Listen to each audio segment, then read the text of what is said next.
Sarvodaya public online class में आपका स्वागत है। देखिए 11वीं आर्ट में अपन पहला पाठ पढ़ रहे थे, भारत का भौतिक पर्यावरण जो अपनी किताब है भूगोल में, उसमें भारत की स्थिति चल रही थी। देखिए आज अपन थोड़ा ग्लोब पर देखते हैं। आपने छोटी कक्षाओं में ग्लोब तो देखा है, जो पृथ्वी का क्या होता है, छोटा प्रतिरूप होता है। और इस ग्लोब पर देखें तो आपने कुछ काल्पनिक रेखाएं देखी होंगी। एक रेखाएं तो वो होती हैं जो पूर्व से पश्चिम होती हैं। ये पूर्व है, आपको पता है, ऊपर उत्तर है, नीचे कौन सा है, दक्षिण, और इस साइड में कौन सी दिशा है, पश्चिम है। और ग्लोब देखें तो पृथ्वी का एक छोटा अपन मॉडल मान सकते हैं, प्रतिरूप मान सकते हैं। और ग्लोब जैसे अपन सुविधा के लिए छोटी कक्षाओं में देखते थे, पूरे विश्व का मानचित्र उस पर दिखाया जाता है, पूरे विश्व के बारे में जानकारी है। और ग्लोब की जगह देखें तो अब बड़े बड़े क्या आ गए, विश्व के मानचित्र आ गए, क्योंकि उनको अपन एक साथ क्लास में ले जाकर देख सकते हैं पूरे विश्व की जो स्थिति होती है। और ग्लोब पर क्या होता है, इसको घुमाना पड़ता है आगे पीछे देखने के लिए। तो ग्लोब पर थोड़ी सी बातें देखी। जैसे ग्लोब के बीचों बीच एक रेखा होती है, अगर आपने देखा हो, 0 डिग्री, जिसको भूमध्य रेखा या विषुवत रेखा कहते हैं। आपने छोटी कक्षाओं में 9th में पढ़ा भी होगा भूगोल में, भारत के अक्षांशीय देशांतरीय स्थिति में। तो ये 0 डिग्री या भूमध्य रेखा है, विषुवत रेखा है, वो पृथ्वी को दो भागों में बांट देती है। यानी इसके ऊपर वाला ये पूरा उत्तरी गोलार्ध है। कौन सा गोलार्ध है ये, उत्तरी गोलार्ध है। और 0 डिग्री या भूमध्य रेखा या विषुवत रेखा से नीचे देखें तो पूरा कौन सा गोलार्ध है, दक्षिणी गोलार्ध है। ठीक है। फिर 0 डिग्री से इस साइड में चलेंगे तो अपन पूरा पढ़ेंगे अक्षांश और देशांतर के बारे में, पूरा पाठ है अपन, लेकिन यहाँ थोड़ी सामान्य जानकारी अपन कर रहे हैं। तो 0 डिग्री से 90 डिग्री तक उत्तरी अक्षांश तक अक्षांश रेखाएं होती हैं। 90 डिग्री ध्रुव है, जो उत्तरी ध्रुव अपन कहते हैं पृथ्वी का। और 0 डिग्री से 90 डिग्री आएंगे तो 90 डिग्री दक्षिण क्या है, ध्रुव है। तो 90 और 90 इस साइड में देखें और 0 डिग्री को शामिल कर लें तो कुल 181 अक्षांश वृत्त बनते हैं पूरे पृथ्वी पर। फिर 0 डिग्री से इस पर जाएंगे तो कुछ महत्वपूर्ण रेखाएं वो अपन को थोड़ी ध्यान में रखनी है। जैसे 0 से ऊपर गए तो 23.5 डिग्री है, जो उत्तरी अक्षांश रेखा है, जिसको अपन करक रेखा कहते हैं। आपने नाम भी सुना होगा। 0 डिग्री से 23.5 डिग्री उत्तर की तरफ गए तो उत्तर की तरफ है, तो इसका नाम उत्तरी अक्षांश हो गया। अक्षांश रेखाएं तो अपन ने ध्यान की वे काल्पनिक रेखाएं होती हैं जो ग्लोब पर पृथ्वी से, ग्लोब पर क्या होती हैं, पूर्व से पश्चिम दिशा की ओर खींची होती हैं। ठीक है, उनको अपन अक्षांश रेखाएं कहते हैं। 23.5 डिग्री उत्तरी अक्षांश रेखा, यह इसको करक रेखा कहते हैं। और ये भारत के मध्य से गुजरती है, यानी भारत की स्थिति देखें तो विश्व में यहाँ बनती है लगभग करक रेखा, भारत को दो भागों में बांटती है। फिर 23.5 डिग्री से ऊपर जाएंगे तो 66.5 डिग्री आर्कटिक व्रत है, यानी आर्कटिक क्षेत्र है, तो इसका नाम आर्कटिक व्रत रख दिया। और फिर 90 डिग्री है। ऐसे नीचे आएंगे 0 डिग्री से 23.5 डिग्री दक्षिण अक्षांश, इसको मकर रेखा कहते हैं, नाम सुना होगा आपने। और 23.5 से 66 डिग्री आगे चलेंगे तो उसको अंटार्कटिक व्रत कहते हैं। और फिर 90 डिग्री है दक्षिणी ध्रुव है। ठीक है, इसके अलग ये मुख्य जो अक्षांश है ग्लोब पर दिखाई देते हैं। फिर उत्तर से दक्षिण देखें तो ये हैं सारी देशांतर रेखाएं। ये कौन सी रेखाएं होती हैं, देशांतर रेखाएं होती हैं। और देशांतर रेखाओं में देखें तो एक तो होती है 0 डिग्री प्रधान देशांतर रेखा, जिसको ग्रीनविच रेखा भी कहते हैं, अपन पढ़ेंगे पूरा विस्तार से, जो मध्याह्न रेखा भी है। और 0 से इस साइड में चलें पश्चिम में तो भी 180 होती है, यानी ये कौन सी दिशा इसकी, पश्चिम है। और ये कौन सी दिशा है, पूर्व दिशा है। तो 180 पश्चिम में होती है और 180 पूर्व में होती है। यानी पूरे पृथ्वी को देखें तो 360 डिग्री देशांतर में बांटा गया है, यानी विभाजित किया गया है। अध्ययन की दृष्टि समय भी इसमें निर्धारित किया है, अपन पूरा पढ़ेंगे। एक देशांतर को पार करने में 4 मिनट का समय लगता है और 24 घंटे में पूरे पृथ्वी क्या लगाती है, सूर्य का एक चक्कर लगाती है, जिसे दिन और रात बनते हैं। तो वो बाद में अपन पढ़ेंगे, या थोड़ा सामान्य देखना है।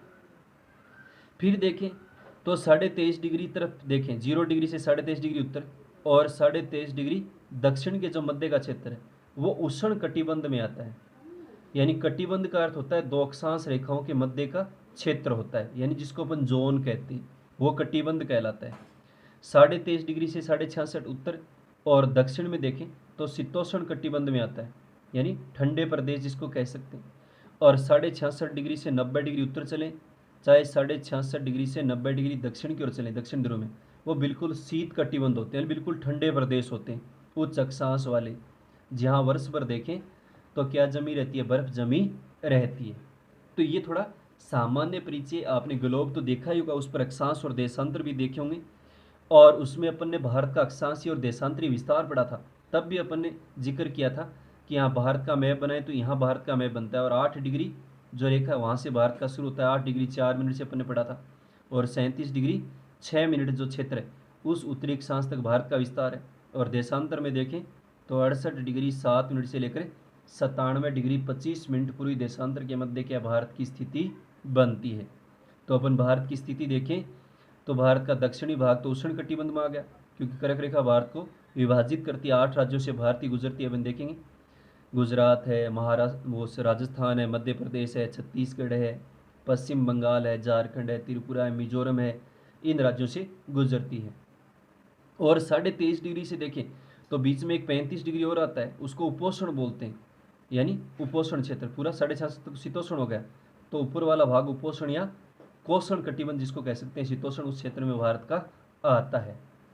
तो यहाँ थोड़ा सा अक्षांश और देशांतर को देखना है, ग्लोब आपको बनाना है, थोड़ा सा उस पर ये रेखाएं दर्शानी है कि 0 डिग्री तो बीच में प्रधान भूमध्य रेखा हो गई जिसको विषुवत रेखा कहते हैं, और 0 डिग्री अक्षांश रेखा भी कहते हैं, जो पृथ्वी को दो भागों में विभाजित कर रही है, ऊपर वाला उत्तरी गोलार्ध और नीचे वाला दक्षिणी गोलार्ध।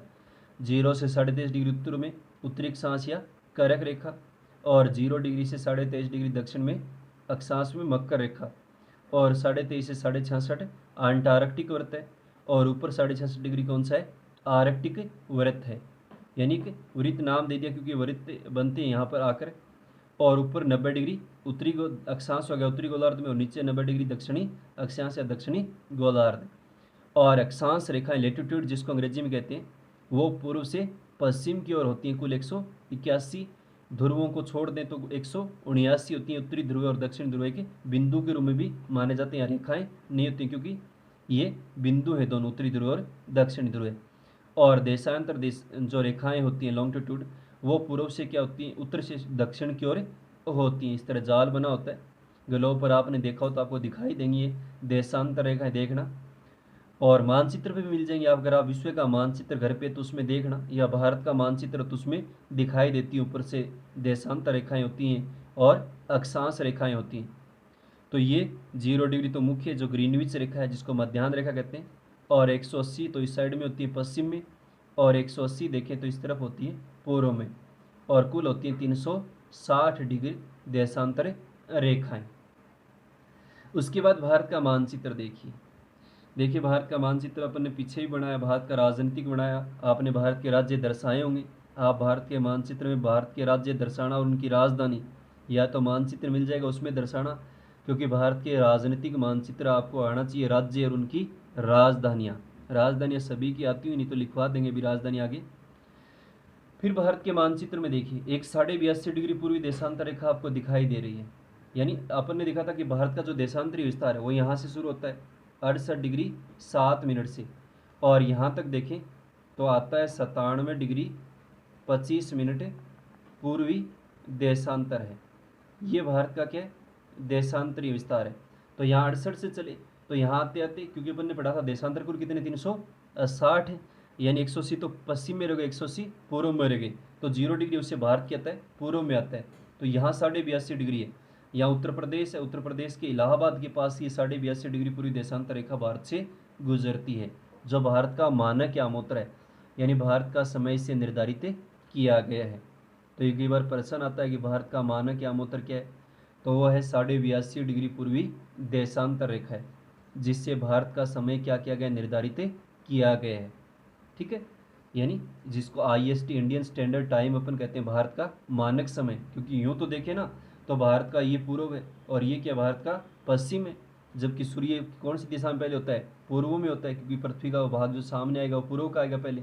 तो यहाँ से यहाँ तक आ गए तो लगभग 29 डिग्री देशांतर का अंतर हो जाता है, वो अपन समझेंगे। और एक देशांतर को 4 मिनट लगते 2 घंटे का अंतर हो गया, लेकिन ये 82.5 डिग्री है ना, तो इसके कारण पूरे भारत की घड़ियाँ क्या दिखाती हैं, एक समान समय दिखाती है। चाहे आप गुजरात में रहते हो, चाहे आप अरुणाचल प्रदेश में रहते हो भारत के, चाहे आप जम्मू कश्मीर में रहते हो, चाहे आप भारत के तमिलनाडु में रहते हो, यानी सूर्योदय और सूर्यास्त में तो अंतर हो सकता है, लेकिन भारत का मानक समय जो घड़ियाँ दिखाएंगी वो क्या दिखाती है, एक समान दिखाती है। ठीक है, तो ये 82.5 डिग्री ध्यान में रखनी है, जो उत्तर प्रदेश के इलाहाबाद के पास से गुजरती है। यानी उत्तर प्रदेश में एक जगह इलाहाबाद के पास, यहाँ से क्या ये रेखा गुजरती है, ये जगह उत्तर प्रदेश में। उसके बाद देखिए, तो ये है 23.5 डिग्री उत्तरी अक्षांश रेखा, जो अपन पढ़ रहे थे, या जिसको करक रेखा कहते हैं। अभी अपन ने जिक्र किया था 0 से 23.5 डिग्री ऊपर में कौन सी रेखा है, करक रेखा है, उत्तरी अक्षांश रेखा है, जो देखें तो भारत को दो भागों में विभाजित कर रही है, नीचे वाला उष्ण कटिबंध और ऊपर वाला उपोष्ण कटिबंध, यानी 35 डिग्री का क्षेत्र उपोष्ण में आता है। यानी ये देखें तो गर्म प्रदेश है, कह सकते हैं तापमान अधिक रहता है उष्ण कटिबंध में, क्योंकि जो करक रेखा है उस तक की क्या होती है, सूर्य किरणों का तिरछापन वो सीधी पड़ती हैं अधिकतम। जैसे अपन ने देखा था 21 जून को करक रेखा पर सूर्य किरणें क्या पड़ती हैं, सीधी पड़ती हैं, तो यहाँ दिन बड़े होते हैं उत्तरी गोलार्ध में। और 22 दिसंबर को देखें तो मकर रेखा पर पड़ेंगी, तो दक्षिणी गोलार्ध में दिन बड़े और उत्तरी गोलार्ध में दिन क्या होते हैं, छोटे होते हैं। तो ये आपको भारत का मानचित्र बनाना है आज, इसमें करक रेखा दर्शाना। आप जो भारत का मानचित्र आता है उसमें तो दर्शाई भी मिलेगी, आप कोई मैप है तो उसमें देखना मिलेगी बीचों बीच 23.5 डिग्री उत्तरी अक्षांश रेखा, और एक ये 82.5 डिग्री पूर्वी देशांतर रेखा है, उसको भी आप भारत के मैप में दर्शाना है। और एक ये ग्लोब बनाना, इस तरह का प्रतिरूप, और उस पर ये दर्शाना उत्तरी गोलार्ध क्या है, 23.5 डिग्री उत्तरी अक्षांश रेखा है, जिसको करक रेखा कहते हैं। आर्कटिक वृत्त है, अंटार्कटिक वृत्त है, दक्षिणी गोलार्ध है, और उत्तर से दक्षिण और सारी क्या ये देशांतर रेखाएं हैं। तो ये आप आज थोड़ा भारत की स्थिति दर्शाना और भारत का मैप लेना, और उसमें 82.5 डिग्री जो पूर्वी देशांतर रेखा है और 23.5 डिग्री जो उत्तरी अक्षांश रेखा है, करक रेखा है, उसकी स्थिति भी आप दर्शाना। और भारत के मानचित्र में आपने अगर भारत के राज्य नहीं दर्शाए तो वो भी दर्शाना, भारत का राजनीतिक मानचित्र लेकर, और उसमें राजधानियाँ भी पता होनी चाहिए, कौन सा राज्य कौन सी उसकी राजधानी है। तो आज इतना ही अपन पढ़ेंगे, उसके बाद और भारत के बारे में थोड़ी चर्चा करेंगे, भारत की स्थिति के क्या लाभ हैं, भारत की जो अवस्थिति है वो भारत को किस प्रकार व्यापारिक लाभ मिले हैं, और क्या क्या भारत को इससे क्या हुए लाभ प्राप्त हुए हैं। तो आज इतना ही आप करना, भारत का मानचित्र और ग्लोब बनाकर ये करक रेखा, भूमध्य रेखा और इनकी स्थिति दर्शाना। ठीक।